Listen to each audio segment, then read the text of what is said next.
Los Angeles, 1983. When the clock struck 3 in the morning, one of rock and roll's darkest moments was unfolding silently in the filthy bathroom of the Rainbow Bar and Grill. When Lemmy Kilmister opened that door, the scene before him would freeze most people in their tracks. Ozzy Osbourne, face down, motionless, barely breathing. Around him, vomit mixed with white powder and a broken Jack Daniels bottle. Lemmy had exactly 90 seconds. 90 seconds to make a decision that would not only determine Ozzy's fate, but shape the next 40 years of rock music history. Because what happened that night at the Rainbow Bar would reveal how deep the brotherhood between two legends truly ran, and why Lemmy was never called a god, but always a survivor. To understand that night, you first need to know what the Rainbow Bar and Grill meant to Lemmy. This place wasn't just a bar. It was Lemmy's second home, maybe his first. After Motorhead's Los Angeles shows, during tour breaks, even sometimes just on random afternoons, Lemmy would be there. Always the same corner, same bar stool, endless Jack Daniels and Coke in front of him, cigarette by his side, and the video poker machine behind him. Rainbow Bar sat right in the heart of the Sunset Strip, a hangout for every rock star on the planet. But Lemmy practically used it as his office. The bartenders knew him.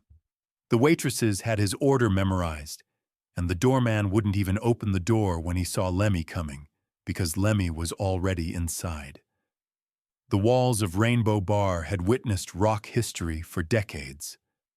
Led Zeppelin drank there, Guns N' Roses met there, Motley Crue created scandals there. But none were as regular, none as loyal as Lemmy. That bar was the center of Lemmy's universe, because at home he was lonely, on the tour bus he was imprisoned, but at the Rainbow he was free. Nobody bothered him there. Nobody asked for autographs. Nobody judged him. He'd just sit, drink, and play poker. And sometimes life would test him. That night was one of those tests. Subscribe now so you don't miss the rest of this story, and stay updated on Lemmy's incredible tales. It was early 1983, and both Lemmy and Ozzy were living through the most intense periods of their careers. Motorhead had released Iron Fist the previous year, while Ozzy was deep in studio work on Bark at the Moon for his solo career. Both were heavy metal superstars, but they orbited in very different trajectories. Ozzy had achieved massive success in his solo career after being fired from Black Sabbath, but that success brought massive pressure. Randy Rhoads' tragic death in 1982 had devastated Ozzy and pushed him into an even deeper darkness. The plane crash that took the young guitarist wasn't just a musical loss for Ozzy. Randy had been the architect of his solo career, his closest friend, and perhaps the only reason he stayed on his feet. After Randy died, Ozzy lost all control. Lemmy, on the other hand, was the same as always, disciplined, controlled, but constantly running on chemical fuel. Speed and alcohol were Lemmy's fuel, but Lemmy's use was mathematical, calculated. The same amount of speed every morning, the same amount of Jack Daniels every night. He never lost control, never lost his balance. Ozzy's addiction was a doorway to chaos. Ozzy's dependency was about forgetting the pain. Lemmy's was about sustaining performance. Both were destructive, but for different reasons. And that night, this difference would save Ozzy's life. That night at the Rainbow Bar, everything started normally. Lemmy was at his stool, playing poker, cigarette burning. Ozzy had arrived with friends and settled into a corner table. Lemmy noticed them, but didn't pay much attention because seeing celebrities at the Rainbow Bar was ordinary. Ozzy's voice was a bit too loud, his laughter a bit too boisterous, but that was considered normal too. But as the night wore on, Ozzy's condition began deteriorating. First his balance went, then his words slurred together, Then he stumbled, getting up from the table. His friends were laughing because to them this seemed like Ozzy's normal state. But Lemmy, even from behind the video poker machine, had noticed the cloudiness in Ozzy's eyes. Lemmy had seen this before, many times. He recognized the signs of overdose because he'd walked that line himself. Eyes first glaze over, then lose focus, then stop responding to light. Ozzy's eyes couldn't focus anymore. Lemmy instinctively heard alarm bells but didn't intervene immediately. Maybe Ozzy was just really drunk. Maybe he was tired. Maybe he'd snap out of it soon. Lemmy kept watching him. Around 3 o'clock, Ozzy got up to go to the bathroom. He nearly fell going through the door but caught himself against the wall. 5 minutes passed. 10 minutes passed. Ozzy's friends didn't care much, because maybe he was throwing up, maybe taking something, or maybe just resting. But at the 15-minute mark, Lemmy started feeling uneasy. 15 minutes was way too long for a bathroom. Lemmy lifted his head from the poker machine, looked toward the bathroom, and instinctively knew something was wrong. He pocketed his cigarette pack, set down his Jack Daniels, and slowly walked toward the bathroom. When he opened the door, the first thing he saw was a body lying on the floor. It was Ozzy Osbourne, and he wasn't breathing. When Lemmy entered, he didn't act like he was on stage. No panic, no screaming, no rushing around. Just methodical assessment. First, he locked the door behind him because he didn't want someone else barging in and creating panic. Then he crouched beside Ozzy. His face was pale, his lips were turning purple, his eyes slightly open but the gaze empty. Lemmy placed his hand on Ozzy's neck. There was a pulse, but it was very weak, very slow, irregular. He leaned down to check if he was breathing. His chest was barely moving, breath very shallow, almost non-existent. On the floor was white powder, most likely cocaine, but maybe something else. There was a broken Jack Daniels bottle, and the smell of vomit filled the space, sharp, sour, nauseating. Lemmy understood immediately. Ozzy had overdosed, and if he didn't act fast, within minutes his breathing would stop completely. His heart would stop, and Ozzy Osbourne would die right here, in the filthy bathroom of the Rainbow Bar. Now Lemmy had two options. The first option was what a normal person would do. Go outside, call an ambulance, wait for professional help. But Lemmy knew the problems with that. It would take at least 5 to 7 minutes for an ambulance to arrive, and during that time Ozzy could stop breathing entirely. When the paramedics saw Ozzy, they'd also see the drugs on the floor and would probably call the police. This could turn into a massive media scandal. Ozzy Osbourne overdoses at Rainbow Bar, caught with drugs. Headlines would run for days. Sharon Osbourne, Ozzy's wife and manager, would curse Lemmy forever, asking why he didn't call the ambulance sooner. And most importantly, 5 to 7 minutes was too long. Ozzy's pulse was getting weaker and weaker. The second option was Lemmy's own method.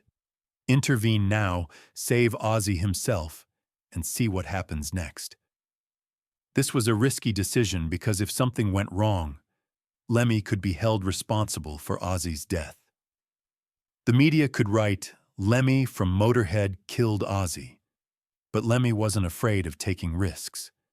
And most importantly, Lemmy knew Ozzy. There was brotherhood between them. They'd spent many nights together at the Rainbow, had many conversations, laughed together. Ozzy wasn't just a celebrity to Lemmy. He was a friend, and you don't abandon your friends. Within 90 seconds, Lemmy had made his decision. No ambulance, no professional help. Just Lemmy, Ozzy, and a filthy bathroom. First, Lemmy turned Ozzy on his side because if he vomited while on his back, he could choke. Ozzy's body was heavy, turned awkwardly, but Lemmy was strong. Then he pulled his keys from his pocket, pressed the tip hard against Ozzy's chest, trying to wake him with pain. Ozzy groaned, but didn't open his eyes. Lemmy pressed again, harder this time, almost enough to damage a rib. Ozzy's eyes cracked open slightly but weren't focusing, staring at nothing. Lemmy slapped his cheeks lightly, right, left, right, left. "Ozzy, wake up, man. Wake up now." His voice was calm but had a commanding tone, a severity like a military order. Ozzy groaned again, this time a bit louder. Lemmy went to the sink, turned on cold water, cupped it in his hands, and splashed it on Ozzy's face. Once, twice, 3 times. Ice-cold water ran down Ozzy's face, soaked into his hair. Ozzy finally opened his eyes, but he still couldn't tell if he was really here. His eyes were open but empty inside. Lemmy slowly forced Ozzy to sit up. He grabbed his arms, pulled, and leaned him against the wall. Ozzy's head dropped forward, but at least he looked conscious. Lemmy went back to the sink, this time wet paper towels, and started wiping Ozzy's face. He cleaned the vomit, wiped the sweat from his cheeks, and looked into Ozzy's eyes. "Look at me," Lemmy said. His voice was softer now, but still commanding. "You're gonna look at me now. How many fingers do you see?" Ozzy mumbled but didn't answer, just squinted his eyes. Lemmy asked again, this time a bit harder, waving his hand in front of Ozzy's face. "How many fingers, Ozzy? Focus." Ozzy spoke with difficulty, slurring his words. 2, maybe 3. I don't know. Lemmy shook his head. Not a good sign, but at least he could speak, could get words out, which at least meant his brain was working. For the next 10 minutes, Lemmy kept Ozzy in the bathroom. He gave him water to drink, small sips, because if he drank fast, he might throw up again. He made him rinse his mouth and kept talking constantly to guarantee he stayed conscious. "Do you know where you are?" Lemmy asked. Ozzy answered, stuttering, "Rainbow. I think, yeah, Rainbow." Lemmy continued. "What did you take tonight? Tell me the truth." Ozzy looked confused, his eyes still blurry. "I don't know, Lemmy. There was whiskey, lots of whiskey, maybe cocaine. I don't remember. Somebody gave me something. I don't know what it was." Lemmy took a deep breath. He knew what Ozzy had taken was probably a mix. Alcohol, cocaine, maybe pills, maybe something else. This combination could be deadly. Because while alcohol suppresses the central nervous system, cocaine stimulates it. These two opposing effects put tremendous strain on the heart, and the heart goes into arrhythmia. But right now, Ozzy was breathing, talking, and slowly coming back to himself. Lemmy's 90-second decision had worked, but the story didn't end there. Lemmy had to get Ozzy out of the bathroom, sneak him through the bar unseen, and somehow get him home. Because if the customers at the Rainbow Bar saw Ozzy in this condition, they'd either leak it to the media or spread gossip. It could be a headline in the Los Angeles Times by morning. Lemmy opened the door, looked outside. The bar was still crowded, but nobody was paying attention to the bathroom. Music was playing loud. People were laughing. The normal chaos of the bar continued. Lemmy grabbed Ozzy by the arm, got him to his feet, and slowly led him out. Ozzy was stumbling. His feet weren't landing right, but he could walk. Lemmy took him out through the side door, past the kitchen. Nobody noticed. Outside, he sat him down next to a parked car. "Wait here," Lemmy said. "Don't talk to anyone, don't move, just wait." Ozzy nodded, but was still dazed. Lemmy went back into the bar, found Ozzy's friends. He told them Ozzy was outside, ready to go home. His friends were drunk, didn't ask many questions, just said, "Okay, we'll get him." Someone went to pick up Ozzy. Lemmy, meanwhile, returned to the back of the bar, entered the bathroom, and started cleaning up the evidence. He picked up the broken bottle, wiped the white powder off the floor with paper towels, cleaned the vomit, and threw everything in the trash. Then he washed his hands, looked in the mirror, and stared long into his own eyes. Those eyes were tired, but satisfied. He didn't ask himself, "Did I do the right thing?" Because Lemmy didn't ask those kinds of questions. He just thought, "Ozzy's breathing, that's enough." Then he left the bathroom, returned to the bar, and sat down at his stool as if nothing had happened. When Lemmy came back outside, Ozzy's friends were loading him into a car. Ozzy stuck his head out the window, looked at Lemmy, and mumbled, barely audible, "Thanks, Lemmy." Lemmy didn't respond. He just nodded, looked into Ozzy's eyes, and said nothing. Because thanks were unnecessary, explanation was unnecessary. The car drove off, red taillights disappearing into the darkness. Lemmy returned to the bar, sat at his stool, picked up his Jack Daniels, and took a sip. The bartender looked at him, curious. "Everything okay, Lemmy?" Lemmy answered in a cold tone, "Yeah, everything's normal." Then he turned back to the video poker machine and kept playing, as if nothing had happened in the last half hour. No trembling in his hands and no worry on his face. Just Lemmy, poker, and Jack Daniels. After that night, for days Lemmy and Ozzy didn't talk to each other. Lemmy didn't wait, didn't call, didn't ask. Ozzy probably didn't remember that night because his memory had been wiped. But 3 weeks later, one evening at the Rainbow Bar, Ozzy walked in. He saw Lemmy, came to his table and sat down next to him. He didn't say anything. He just sat, ordered a drink from the bartender, and quietly drank next to Lemmy. 10 minutes passed. Nobody spoke. Then Ozzy spoke in a low voice. "That night, at Rainbow, was that you?" Lemmy didn't look directly, just focused on the poker machine and answered, "What night?" Ozzy smiled, a sad but grateful smile. "Okay, I understand." They didn't talk anymore. But from that moment on, an unspoken bond had formed between them. Lemmy had saved Ozzy's life, and Ozzy knew it. And this became the foundation that would shape their friendship for the next 30 years. They weren't just stage companions anymore. They were blood brothers. Years later, in a 2005 interview, when Ozzy was asked about that night, he laughed and said, "Lemmy saved my life several times. I don't know which night you're talking about, but yeah, Lemmy was there." The interviewer wanted details, but Ozzy just shook his head. "Some things you don't tell. You just live them and feel grateful." When Lemmy got the same question in a 2009 interview, he answered with characteristic coldness. "I saw Ozzy at the Rainbow many times. Sometimes he was standing, sometimes he wasn't. I just did what needed to be done. Anyone else would have done the same."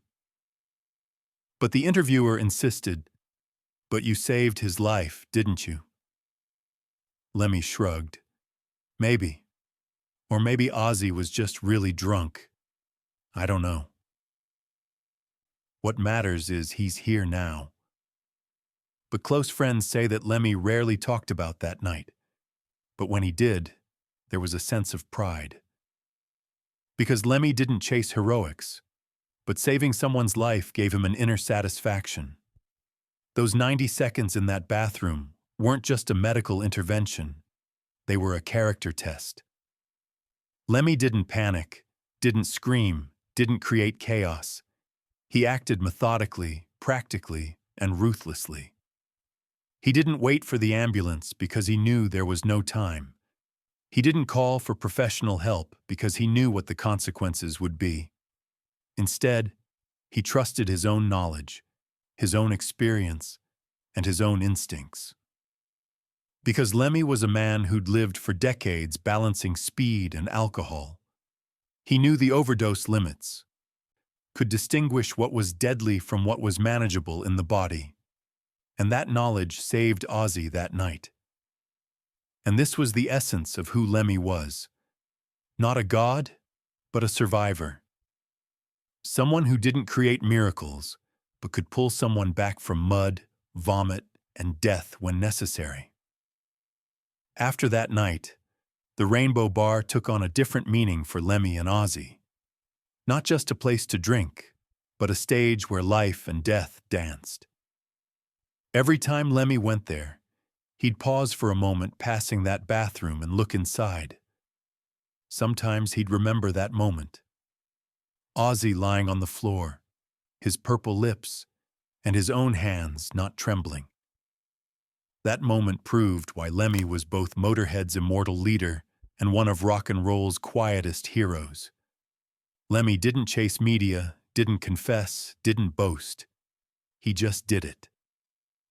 And that's why that night never became a newspaper headline. No TV channel heard about it, and the world never knew the truth of that night. Only Lemmy, Ozzy, and the Rainbow Bar bathroom knew. Ozzy and Lemmy's friendship was never shaken after that night. Concerts, tours, festivals, wherever they were, when they saw each other, they'd say hello. Sometimes they'd play together on stage. When Motorhead and Ozzy's band performed at the same venue, Lemmy and Ozzy would look into each other's eyes and smile. Sometimes they'd sit at the bar and drink without talking, just side by side quietly. But there was always that secret between them. Lemmy didn't kill Ozzy, didn't let him die. And Ozzy never forgot that debt. Even Sharon Osbourne, years later in an interview, admitted, "Lemmy saved Ozzy's life, several times. And I'm eternally grateful to him." In 2015, when Lemmy died, Ozzy made a statement. "Lemmy was legendary. He was my brother. He taught me so much and saved my ass a few times. I'll never forget him." While the media reduced these words to an emotional gesture, those close to them knew. Ozzy really remembered how Lemmy had saved him. Those 90 seconds in that bathroom were the line between death and life for Ozzy. And Lemmy had stood on that line and pulled Ozzy back. Ozzy attended Lemmy's funeral, cried, and couldn't speak. Because what he'd lost wasn't just a friend. It was the man he owed his life to. Today, the Rainbow Bar and Grill still stands on the Sunset Strip. Other people now sit at Lemmy's stool, but the bartenders still remember him. The video poker machine is still there, in the same corner. And that bathroom has become a legendary place. Because there, on a night in 1983, one man saved another man in 90 seconds. No ambulance, no doctor, no media, just Lemmy, Ozzy, and the survival instinct. And this was one of rock and roll history's quietest, least known, but most important moments. When tourists come to the Rainbow, sometimes they ask the bartenders, "Did Lemmy really sit here?" The bartenders smile. "Yeah, every day. And one night, he saved a life in the bathroom." But nobody tells the details, because that's not Lemmy's style. Lemmy Kilmister wasn't a god. But that night, he acted like God for Ozzy Osbourne. And maybe that's why his memory is still so powerful. Because Lemmy could save people not just on stage, but in life too. In a bathroom, in a corner of a bar, or in a friend's most desperate moment. Lemmy was there, quietly, effectively, and never boasting. Because for Lemmy, heroism wasn't in front of cameras, but in places nobody saw. That's why, while the world called him a god, Lemmy only saw himself as a survivor. But that night, in that bathroom, in those 90 seconds, Lemmy was both a survivor and a lifesaver. And that was rock and roll's truest, purest moment. This story isn't just about saving Ozzy's life, but about how the bond between two legends was forged. Brotherhood isn't just standing side by side on stage. Sometimes it's picking a man up off a bathroom floor and bringing him back to life. And Lemmy did it in just 90 seconds. Without asking questions, without hesitation, and never with regret. Because for Lemmy, friendship meant being there not just in good times, but at the moment of death too. And that night, Lemmy was right there,